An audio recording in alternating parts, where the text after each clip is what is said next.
या अनुषंगाने लातूर शहरातील सांस्कृतिक जी लातूरची जडणघडण आहे किंवा लातूरची जी संस्कृती आहे तिला त्याच ताकदीनं पुढे नेण्यासाठी म्हणून जे झटणारे सर्व मान्यवर मंडळी आहेत त्यांच्या एकत्रित आयोजनातून या महाराष्ट्रातील नामवंत अशा सर्व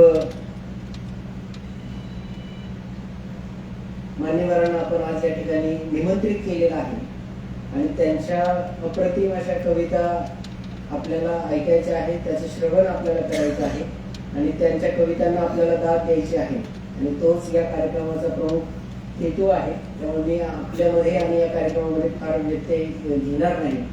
परंतु समीरने मला जेव्हा 2 दिवसापूर्वी सांगितलं की सर असा कार्यक्रम आम्ही आयोजित करत आहोत आणि आपण त्या कार्यक्रमाला उद्घाटक म्हणून याल का, तर मलाही प्रश्न पडला की आपण काय काय करतोय आणि मी त्याला विचारलं की तुम्हाला वेळ मिळतो कसा. परंतु कवी मन हे सतत कुठल्याही अवघड परिस्थितीमध्ये, आपत्कालीन परिस्थितीमध्ये सुद्धा त्याचं कवी मन हे सतत जागरूक असतं आणि तो त्या परिस्थितीमधनं सुद्धा त्याची ती जी कविता आहे ती कविता त्या ठिकाणी जन्म घेत असते, शब्द रूपाने ती अजरामर त्या ठिकाणी होत असते. आणि त्यामुळं मी सर्वांचा परिचय करून घेत असताना मला असं जाणवलं की चांदवड वरनं कवी आलेले आहेत, इचलकरंजी वरनं आलेले आहेत, कोल्हापूर वरनं आलेले आहेत.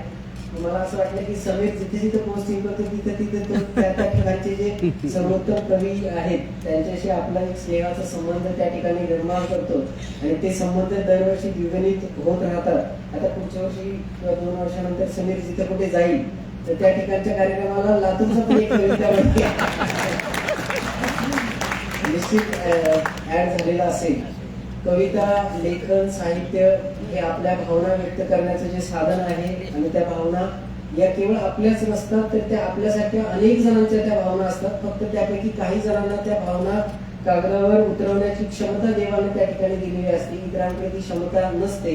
आणि म्हणून हे सर्व जे कवी आहेत हे सर्व आपण सर्वसामान्यांच्या भावनांचं प्रतीक त्या ठिकाणी आहेत. आपल्याच सगळ्यांच्या भावना ते त्यांच्या कविताच्या रूपानं अजरामर करत असतात आणि म्हणूनच बसलेल्या श्रोत्यांना सुद्धा त्या याच्यासाठी भावतात की त्यांनाही माहित असतं की माझ्या पण ह्याच भावना आहेत, फक्त मी लिहू शकलो नाही. त्यांनी त्या लिहिल्या आणि त्यांनी त्या शब्दरूपी त्या ठिकाणी मांडलेल्या आहेत. असा प्रयत्न कधी काळी मी पण केला होता, कारण ईर्ष्याच नाही मला आता कारण आहे की जेव्हा मी MPSCचा अभ्यास केला, माझं सिलेक्शन झालं, मी ट्रेनिंगला गेलो आणि मग अभ्यास करताना खूप आपले मित्रमंडळी असतात, ओळखीचे असतात, ज्यांच्यासोबत आपण खूप कालावधी घातलेला असतो. त्याच्यानंतर मग MPSC ट्रेनिंगला जेव्हा गेलो तर तिथं मात्र पहाटे 5 वाजता आमचं ट्रेनिंग सुरू होतं आणि दिवसभर तो सगळा मग आधी ग्राउंडचा रगडा, मग इंडोरचा रगडा, मग परत ग्राउंडचा रगडा, मग ते कधी झोप लागते कळत नाही. या सगळ्या वातावरणात असं गोंधळून गेल्यानंतर मला एक छान अशी ती कविता लिहावी वाटली की म्हणजे आधी कसं वाटायचं आणि आता त्या ट्रेनिंग मध्ये गेल्यानंतर तिथली ती माती किती, तो मातीचा सुवास आहे, तो गळणारा घाम आहे, तो घाम सुद्धा आता किती सुवासिक वाटतोय आणि मग ते मातीत मळालेले कपडे सुद्धा आता किती छान वाटतात वगैरे. असं वेगवेगळ्या भावना होत्या. त्या भावनातनं एक कविता लिहिली आणि ती कविता लिहिली आणि मी आमच्या ग्रुपला शेअर केली. म्हणजे जे माझ्यासोबत काम अभ्यास करणारे जे आमचा ग्रुप होता त्या ग्रुपमध्ये शेअर केली आणि ती कविता एवढी भावली आणि त्यातल्या एकीला ती एवढी भावली की ती आता माझी सहचारिणीच झाली. आपण एक कविता केलेली तर आपण कविता करायला एक कविता आणि त्यानंतर मात्र मग मी काय परत कविता करायला आपली रिस्कच घ्यायला. परंतु कविता शब्द हे खूप ताकदवान असतात. त्याची निवड आपण कशी करतो, त्याला शब्दबद्ध कसं करतो, त्यातनं आपल्या भावना कशा व्यक्त करतो आणि आपल्या भावनांना आपण अजरामर कसं करतो, याचं खूप चांगलं माध्यम आहे.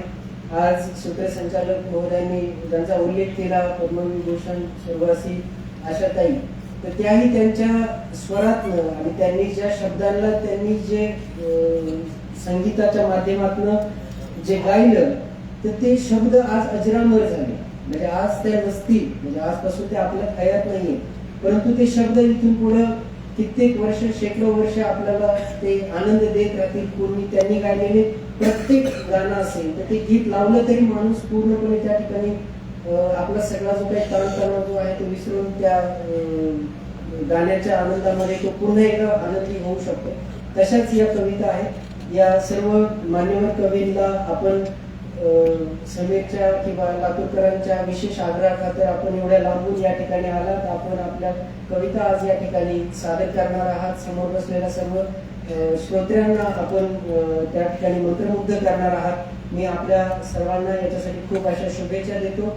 मी समीरचं विशेष असं कौतुक करतो, कारण या निमित्तानं पोलिसांची एक वेगळी बाजू सुद्धा त्यांनी या ठिकाणी मांडण्याचा प्रयत्न केलेला आहे लातूरकरांसमोर.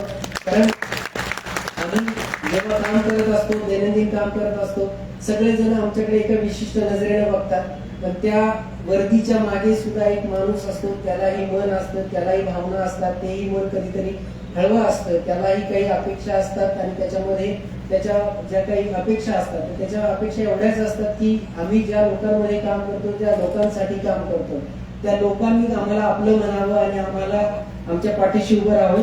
पाठीशी उभं राहण्यासाठी आम्ही आवाहन करताना वेगवेगळे मार्ग त्या ठिकाणी निवडत असतो.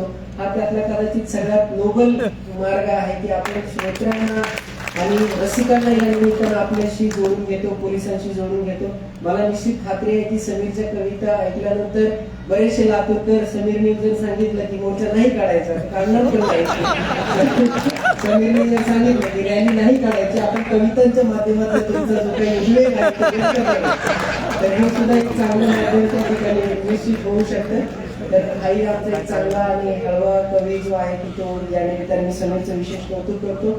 समीरनी आपल्या व्यस्त कार्यशैलीतनं आणि दिनमानातनं दिनचर्येतनं ह्या सगळ्यांना जोडून ठेवलं.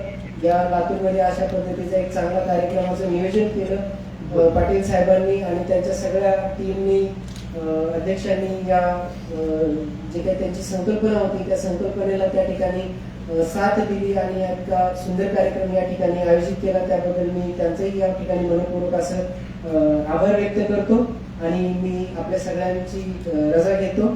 जय हिंद, जय महाराष्ट्र.